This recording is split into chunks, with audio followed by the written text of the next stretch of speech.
In a land far away, stories tell of an idolized Jewish society that was destroyed. At the center of the former community was the house of El, and its sole survivor was a baby. His name was Koel, which in Hebrew means God is all. He was put in a ship and sent to the United States, and the hopes of his ancestors and of all his people rested on him. So that indeed God was all that he had. Eventually he learned to fit in and was accepted among the Gentiles. But he always knew he was different. They called him the Ubermesh, Superman, and he served them and saved them, even dying for them. But he came back, and they loved him. He was a success. Without words, he represented them to the God of all, and left a proud legacy of Krypton. This is the story of two nerds, Joe Shuster and Jerry Segal, kids of Jewish immigrants growing up in the late 1940s.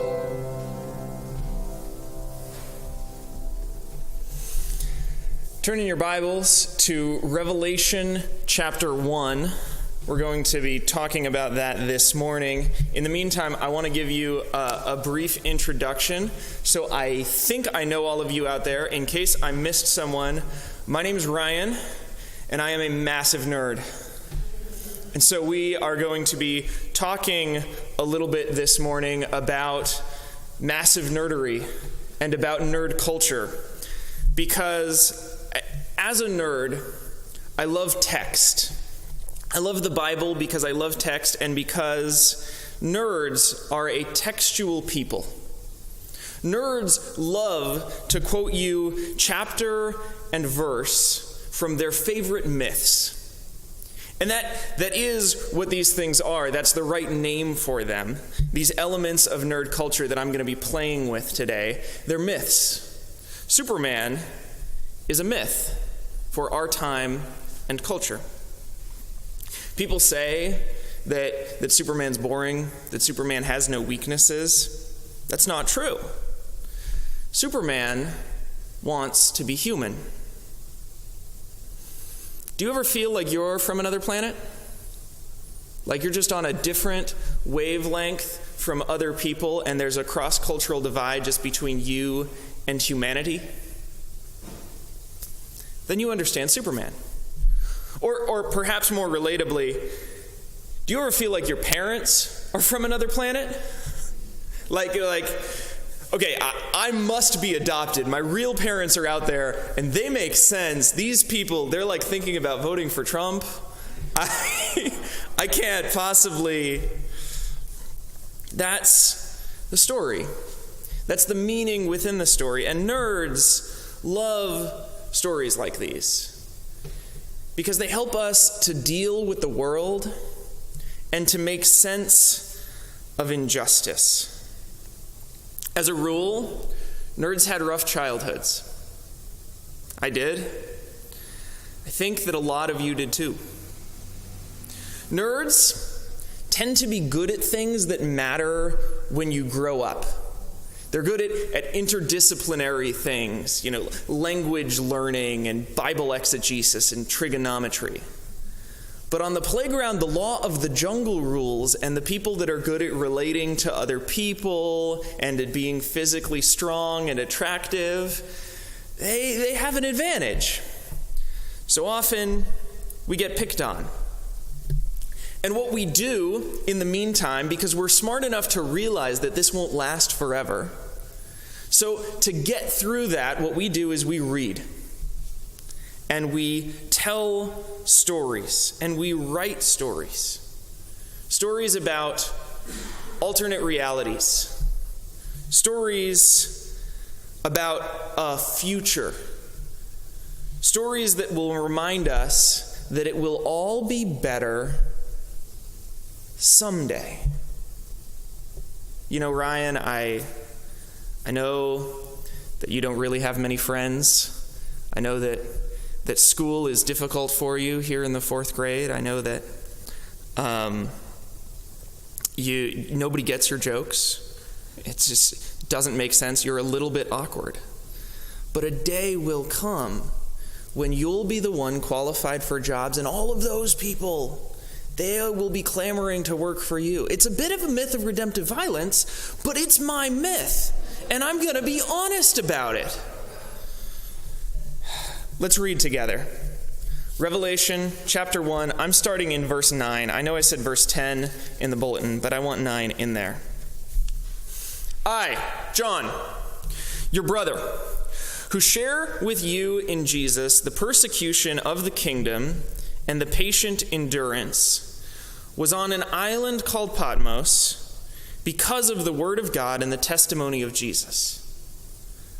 I was in the Spirit on the Lord's day, and I heard behind me a loud voice like a trumpet saying, "Write in a book what you see, and send it to the 7 churches."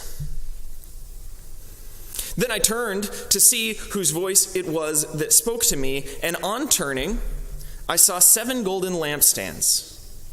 And in the midst of the lampstands, I saw one like the Son of Man, clothed with a long robe and with a golden sash around his chest.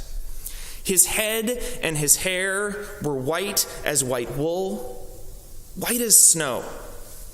His eyes were like a flame of fire. His feet were like burnished bronze refined in a furnace. His voice was like the sound of many waters. In his right hand, he held 7 stars, and from his mouth came a sharp 2-edged sword. And his face was like the sun shining with full force. When I saw him, I fell at his feet as though dead, but he placed his right hand on me, saying, "Do not be afraid. I am the first and the last. I am the living one. I was dead, and see, I am alive forever and ever. I have the keys to death and Hades. Now, write what you have seen, and what is to take place after this." Do you see the geekiness of this? Socially ostracized, on Patmos, getting picked on by the bully Romans, John starts to dream. He starts to pray. He starts to imagine. And his prayer is answered by God, who says, "Write a book." And he does. He writes a book, and the book that he writes is loaded with Easter eggs. No pun intended. Easter eggs, if you're not familiar, is when somebody who's making a movie or a piece of software puts in references that you'll only get if you're really familiar with the source material, with the movies and games that have come before it, or with other elements of nerd culture. So when you make a reference in Avengers 2 that goes all the way back to Iron Man 1 and it's hidden, that's called an Easter egg. You got to search for the Easter eggs. That's exactly what John does. In his description of Christ, besides that he's obviously referencing Isaiah 6 and Ezekiel chapter 1, he makes references to Exodus 28:4, Exodus 28:47, the wisdom of Solomon 18:24, 1 Maccabees 10:89, Daniel 7:9, and Ezekiel 43:2. And nobody is catching all of those. I mean, Revelation's a play. It's meant to be read out loud. And if anybody is sitting in the back and they're just Poindexter, who's really familiar with all these stories, they're thinking, "Whoa, wisdom of Solomon? That's the expanded universe." But he does this for a reason. There's a pattern. And it's a pattern that's true in each of our lives. And it's true in all of the stories that we tell. The Bible, by the way, is no exception. Joseph Campbell called it the monomyth. You might be familiar with the hero's journey. See, what Campbell says is that all stories, regardless of culture, regardless of time, really follow the same basic structure. The hero receives a call to adventure, passes the threshold to the unknown where that person has never gone before, goes through trials, eventually enters the belly of the beast, which comes in many forms, but it's always a sort of symbolic reference to the tomb. They enter the tomb, and then they emerge, reborn, transformed, and they return to the life they once had with the ability to bestow boons on their fellow human. This is the hero's journey. It's the story of Perseus. It's the story of Thor. It's the story of Coyote and all of the Buddhas. It's certainly the story of all of the prophets. Lately, people have used the monomyth on purpose. There was a club in England a couple years ago called the Inklings, the notable members of which were Jack Lewis and J.R.R. Tolkien. And they started using this story to intentionally weave the story of our lives. So Lucy takes you into the wardrobe, or Gandalf calls you to leave the Shire, and you go on an adventure, and you come back reborn. So John is calling on all of these images. He's taking from every story he can, every story that you know. Later in the book, he's going to weave in Greek myths and Roman politics, everything you think matters, and he puts all of that on Jesus. And the words he has Jesus saying are, I am the one. I am the Alpha and the Omega. I was dead and am alive. I have the keys to death and Hades. It's me. Do you believe that this morning? Do you believe that Jesus is the first and the last, that all of these stories are reaching for Jesus? Because it's not to be taken for granted. I mean, it would do some damage to our interreligious dialogue if Jesus is not just an example of the monomyth, but the example of the monomyth. But I think that's what John is saying. Joseph Campbell, for one, did not believe it. He says this on page 19 of his book. The happy ending is justly scorned as misrepresentation.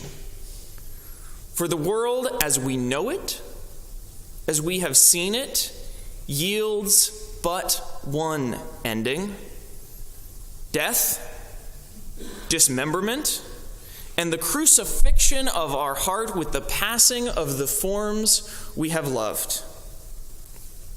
Happy endings, according to Joseph Campbell, are for children's literature and satire. But it's not appropriate for serious adult reading because myth is all about experience, and we all experience that every story ends in tears. Every story ends in a funeral. All of our lives. Is that true? It has to be true. The only way that it could possibly not be true that death is the end would be if there's another world. If there is a secret, mystical world that hides from us right under our noses. Once there was an awkward young boy who lived a miserable life under the staircase. He was unpopular. He didn't seem to be good at anything. His aunt and uncle didn't understand him. He didn't fit in. Until one day when he met a man who said the magic words, "You're a wizard, Harry. You are not supposed to be perfectly normal like the Dursleys. What you do is read books and you study, and you learn ancient traditions. You use your mind and not your muscles to solve problems, and you help people and lead. There is a school for people just like you. This is the story of J.K. Rowling, a British nerd who learned to use her gifts.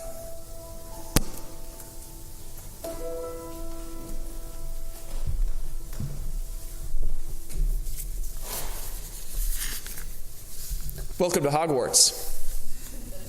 You made it. I'm not the only one who relates deeply to Harry Potter, am I? I don't think I can be. I don't think you even have to be particularly nerdy to relate with Harry Potter, but I think all of you are. I think at some level, in order to get into seminary, you have to be just a little bit bitter that you didn't get your letter when you were 11. But I have good news. Maybe it's not a letter for you. Maybe it's the TARDIS, that you look out your window at night and wish it were there, that the doctor would invite you on a journey through time and space. Maybe you have self-referred your PIF to the Knights of the Round Table about their recent opening multiple times and have not heard back. I have good news. Your letter did arrive. It was a scroll, and you ate it. A voice from heaven said, "Whom shall I send?" And you said, "Here am I." That was the right response. And even if you're a jock who just loves football stories, even if nerd culture are not your stories, meet me here because you have stories you hold dear. You still dream of getting that call to play in the big leagues. You got it. You're here. This is what you do. Batter up. Geeks and nerds tell stories of hope deferred, about alternate timelines and secret destinies, about misfits who it turns out are actually uniquely qualified, waiting for a time when their unique gifts are required, chosen ones. Geeks wait for the opportunity to save the world in real life. But sometimes we forget that that's actually true. We get so accustomed to licking our own wounds that we forget that we're grown-ups now, that the wait is over and it's time to change the world. A time is coming and is now here when all of the realities from all of our myths that tell true stories in untrue contexts converge. We dream of a world set right. It's gonna be. We wait for our turn. The wait is over. You stand at the threshold. For many of you, you have 45 days. The bad news is that with great power comes great responsibility. And crossing this threshold means you're going to have to die. Valar Morghulis. It's just the way these stories go. You're going to suffer. That's what the whole middle part of Revelation is about. I can't skip it. I would be remiss to go from chapter 1 to 21. Christ said, "Whoever wants to be my disciple must take up their cross and follow me." You received the call to adventure. You're here. Now you meet with the old wizard, and the wizards teach you what they can, and then you endure the tests and the labors, and then you die. But death does not have the final word. We're still in the season of Easter, and Romans chapter 6 says that if we are united with him in a death like Christ, we will also be united with him in a resurrection like Christ's. Campbell was wrong. There are happy endings in reality, and the world is going to get one because of you. If you're like me, then at APTS you have already heard plenty about how screwed up the world is. Racism and sexism and economic inequality, declining religious identity in America, churches breaking off, biblical criticism, human sacrifice, cats and dogs living together, mass hysteria. And that's true. If you're like me, you've also heard maybe more than your fair share of denial of that. People who are so sick of hearing about how bad the world is, they start to say, it's not really so bad. How privileged am I really? It is true. But it also makes sense that you're sick of hearing it, because I think you already knew that. I think that you knew it before you got here. I think that you felt it with every fiber of your being. I know that I did. And maybe what you haven't heard enough of is the fact that it's all going to be okay. And the reason it's all going to be okay is because you're going to fix it. Yeah, you.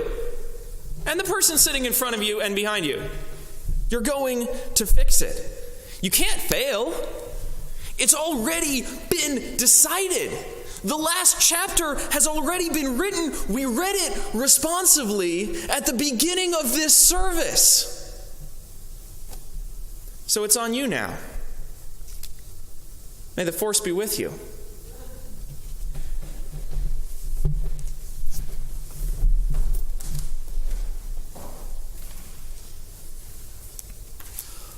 A long time ago, in a galaxy far, far away, when all the universe cried out for Luke Skywalker, a girl sat on the sand alone. And chewing with her mouth open, she imagined life among the stars. All of a sudden, she found herself embroiled in the conflict. She didn't think she could do it. She didn't think that she was good enough. She didn't think that she deserved it. But she realized in time that she was the only one who could take up the Skywalker legacy and bring the Jedi to a new generation. This is the story of J.J. Abrams, a nerd who was called upon to tell the story in the tradition of George Lucas.